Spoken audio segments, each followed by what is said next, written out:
നന്ദുവിൻ്റെയും ആദർശിൻ്റെയും നാളത്തെ പ്രമോ റിവ്യൂയിലേക്ക് എല്ലാവർക്കും സ്വാഗതം. അങ്ങനെ നമ്മളെ നയനയാണെങ്കിലും ഈ വസ്തുവിൻ്റെയൊക്കെ കാര്യങ്ങൾ നമ്മൾ ആദർശിൻ്റെ അടുത്ത് പറയുന്നുണ്ട് കേട്ടോ. അപ്പോൾ അവരുടെ കൂട്ടത്തിൽ കിരണും ഉണ്ട്. അപ്പോൾ കിരൺ പറയുന്നുണ്ട്, എന്തായാലും അനാമികയും അനാമികയുടെ വീട്ടുകാരും കൂടെ ചേർന്ന് അനിയെ നല്ലപോലെ മുക്കിയിട്ടുണ്ടല്ലോ എന്നൊക്കെ പറയും കേട്ടോ. അതുകൊണ്ടാണ് നമ്മൾ അനി പുതിയ ഇങ്ങനെ ഓരോ ദുശ്ശീലങ്ങളും കാര്യങ്ങളൊക്കെ തുടങ്ങിയിട്ടുണ്ടെന്നൊക്കെ ഇങ്ങനെ പറയുന്നുണ്ട് കേട്ടോ. അപ്പോൾ പിന്നെ കാണിക്കുന്നത് നമ്മൾ അനിയാണ് കാണിക്കുന്നത്. അങ്ങനെ അനിയാണെങ്കിലും നമ്മൾ ദേവയാനി അടുത്ത് പറയുന്നുണ്ട്, വല്യമ്മ എനിക്ക് കല്യാണത്തിന് മുമ്പ് ഇങ്ങനെയുള്ള ശീലങ്ങളോ എന്തെങ്കിലും കാര്യങ്ങളോ ഉണ്ടായിരുന്നോ, പക്ഷേ കല്യാണത്തിന് ശേഷമല്ലേ എനിക്കിങ്ങനെ ദുശ്ശീലങ്ങളും കാര്യങ്ങളൊക്കെ എനിക്ക് തുടങ്ങിയെന്നൊക്കെ പറയുന്നുണ്ട്.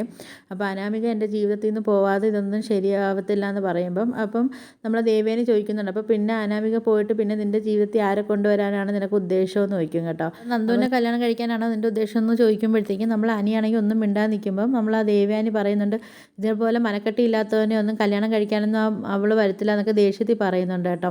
പിന്നെ കാണിക്കുന്നത് നമ്മൾ അനിയാണെങ്കിൽ നമ്മളെ നന്ദുവിനെ കാണാൻ വേണ്ടി പോലീസ് സ്റ്റേഷനിൽ പോകുന്നുണ്ട് കേട്ടോ. അപ്പം നന്ദു ആണെങ്കിൽ അനിയടുത്ത് പറയുന്നുണ്ട്, നീ എന്നെ ഇങ്ങനെ ഇടയ്ക്കിടയ്ക്ക് ഇവിടെ കാണാൻ വരികയും വെക്കുകയൊക്കെ ചെയ്യുമ്പോഴത്തേക്ക് അതിൻ്റെ ജോലിയിൽ ബാധിക്കുന്നുണ്ട്, എൻ്റെ ജോലി പോവുകയും വെക്കുകയൊക്കെ ചെയ്യുമെന്ന് പറയുമ്പം അനി പറയുന്നുണ്ട്, നിൻ്റെ ജോലി പോയാലും നിനക്ക് ഞാൻ വേറെ ജോലി തരാം എന്നൊക്കെ പറയുമ്പോൾ നമ്മളെ നന്ദു പറയും, എനിക്ക് അങ്ങനെ ആരെയും ജോലിയൊന്നും വേണ്ട, എനിക്ക് സ്വന്തമായിട്ട് ജോലി ചെയ്ത് സ്വന്തമായിട്ട് ജീവിക്കാനാണ് എനിക്ക് താല്പര്യം, അല്ലാതെ വേറെ ആരെയും ജോലി വേണ്ട എന്നൊക്കെ ഇങ്ങനെ പറയുന്നുണ്ട്. ഇതൊക്കെയാണ് നാളത്തെ പ്രൊമോ റിവ്യൂ ആയിട്ട് കാണിച്ചിരിക്കുന്നത്. അപ്പോൾ നിങ്ങൾക്ക് എൻ്റെ വീഡിയോസൊക്കെ ഇഷ്ടപ്പെടുകയാണെങ്കിൽ ഒന്ന് ലൈക്ക് ചെയ്ത് ഷെയർ ചെയ്ത് സബ്സ്ക്രൈബ് ചെയ്ത് കൂടെയുള്ള ബെല്ലൈക്കനോട് ഒന്ന് എനേബിൾ ചെയ്ത് ഒന്ന് സപ്പോർട്ട് ചെയ്യണേ.